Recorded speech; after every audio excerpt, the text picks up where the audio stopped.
Se llamó Felipe Fernando Fuentes Fernández. Nació en el poblado de San Marcos de Auras, actual Floro Pérez, el 25 de marzo de 1908. Fue el fundador del Partido Comunista en la región norte de Oriente. Falleció víctima de una fulminante tuberculosis al atardecer del sábado 11 de noviembre de 1933. Nada más había cumplido 25 años de su edad.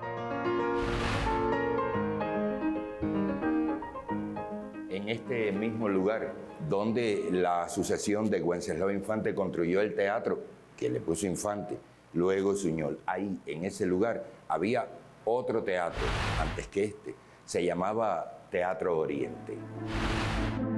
Muy poco después de la caída de Gerardo Machado en el Teatro Oriente, se celebró un acto muy importante al que convocó el Partido Comunista de Holguín y al que concurrió mucho público. El objeto de dicho acto fue dar a conocer el programa político revolucionario del Partido Comunista y para presentar a sus dirigentes regionales. Hablaron los principales líderes del partido y entonces a la presidencia les llegó una solicitud un tanto extraña y les voy a explicar por qué. La solicitud era que el abogado Delfín Yebra deseaba hablarle a los que estaban en el teatro. Eso sería lógico y normal, era un político. Lo extraño era que se trataba del presidente del Partido Liberal en Holguín y que el Partido Liberal era quien había llevado a Machado a la presidencia. De todas formas, le dieron el derecho a que hablara. Delfín Yebra subió al escenario y después de saludar a la presidencia dijo que el Partido Liberal, cuando estaba con los comunistas, estaba como si fuera en su casa. Después dijo que el Partido Liberal también apoyaba la reforma agraria. Y después se enfrascó en temas filosóficos. Y cuando terminó su perolata filosófica, el doctor Yebra, presidente de los liberales en Holguín, empezó a hablar de Mella. Dijo que lo admiraba muchísimo y que su admiración venía desde que estudiaban en la universidad. Y era verdad, el doctor Yebra y Mella habían estudiado la misma carrera en la Universidad de La Habana, incluso habían compartido el mismo cuarto. Dijo el doctor Yebra que era tanta, pero tanta su admiración por Mella que le había puesto Julio Antonio a su primer hijo. Obviamente que el presidente de los liberales de Holguín estaba mintiendo. Su perorata apologética era para ganarse el favor de los comunistas y el resto de los revolucionarios que habían derrotado a Machado. Felipe Fuentes oyó al letrado Yebra, presidente de los liberales, pacientemente. Dicen que mientras él hablaba, Felipe dibujaba arabescos en un cartón. Y luego le respondió desde su asiento, porque por su enfermedad no pudo hacerlo de pie.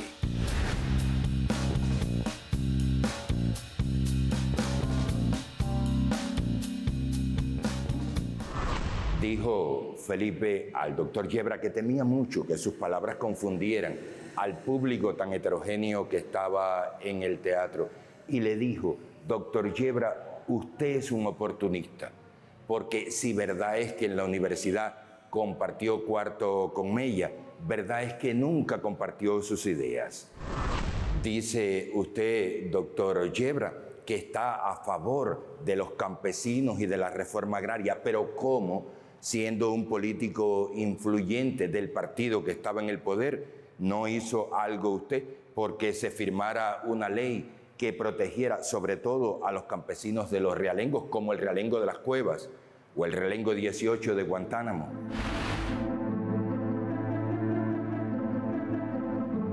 El presidente de su partido, doctor Yebra, que era además el presidente de la República, desalojó a esos campesinos y mandó al ejército a que cometiera todo tipo de abusos con ellos. Y ahora viene usted aquí a decir que es amante de la reforma agraria. ¿Dónde estaba usted cuando estaba pasando lo que el presidente de su partido estaba haciendo? Cuando Felipe Fuentes terminó de responderle al presidente del Partido Liberal en Holguín, el público que estaba en el teatro, que eran obreros y campesinos, aplaudió delirantemente. y después de varios minutos de aplauso, el público cantó la Internacional.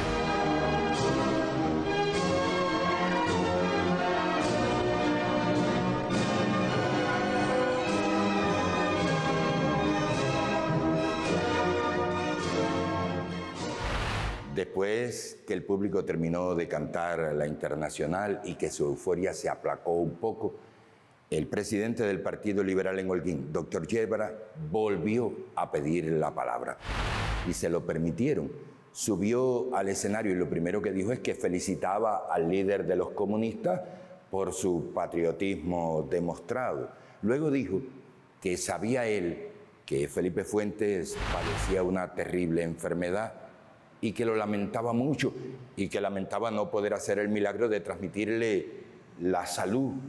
El presidente de los liberales no podía transmitirle la salud, dijo, para que usted siga luchando por muchos años como lo ha hecho hasta ahora. Y le dijo, sé que el líder comunista irremediablemente morirá dentro de muy poco. Entonces se sonrió, se bajó del escenario y salió a la calle.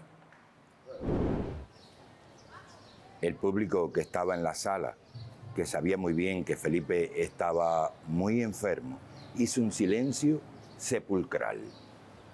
Entonces Felipe, desde su asiento, les dijo a todos que no permitieran que nadie los entristeciera.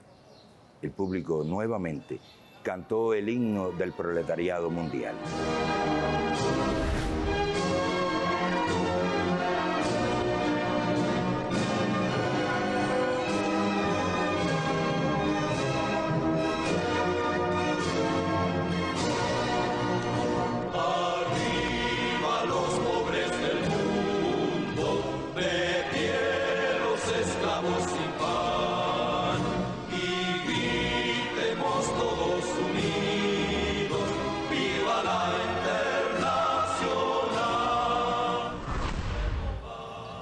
Los actos políticos que les hemos narrado son expresión de la victoriosa revolución del 33 que derrotó a Gerardo Machado.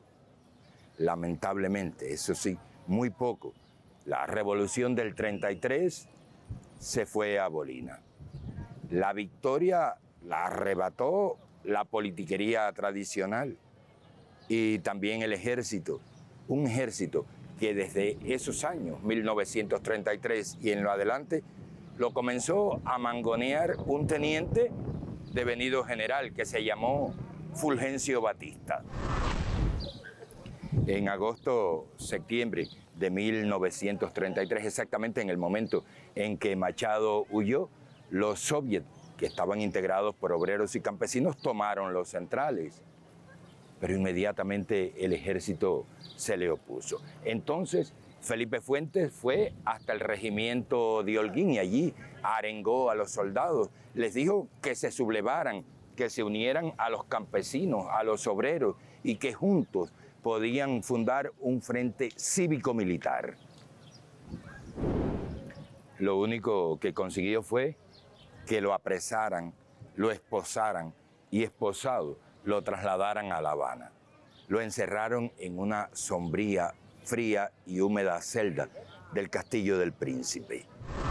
El Felipe Fuentes que llegó a Holguín traía el rostro cadavérico, pero aún así tuvo fuerzas para hacer un recorrido por el norte de Oriente para comprobar cómo estaba funcionando el Partido Comunista que él había fundado.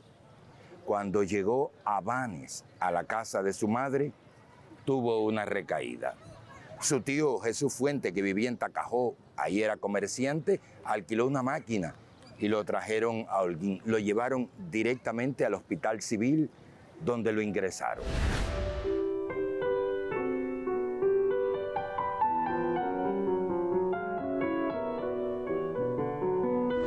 La primera madrugada que Felipe pasó en el hospital, pidió un espejo para mirarse el rostro.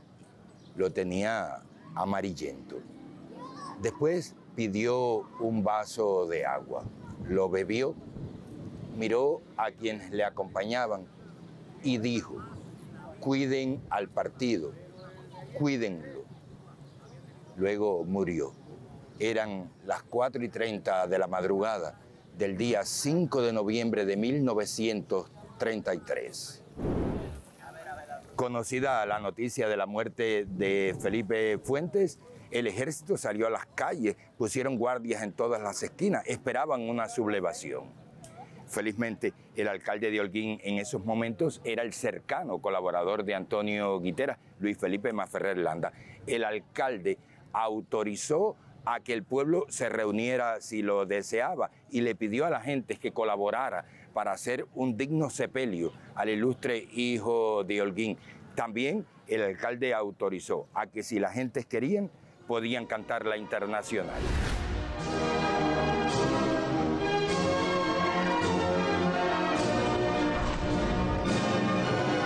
Para apaciguar al ejército que quería impedir lo que quería la gente, lo que había dicho el alcalde, para apaciguar, Antonio Guiteras se comunicó con el jefe del ejército, general Fulgencio Batista, dijo que el ejército tenía que hacer lo que los holguineros tenían previsto.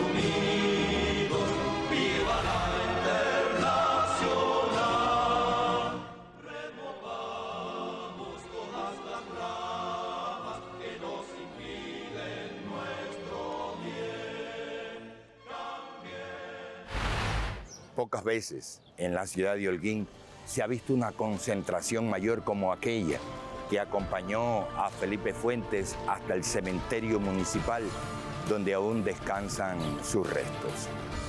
Fin de la serie. Gracias por la sintonía.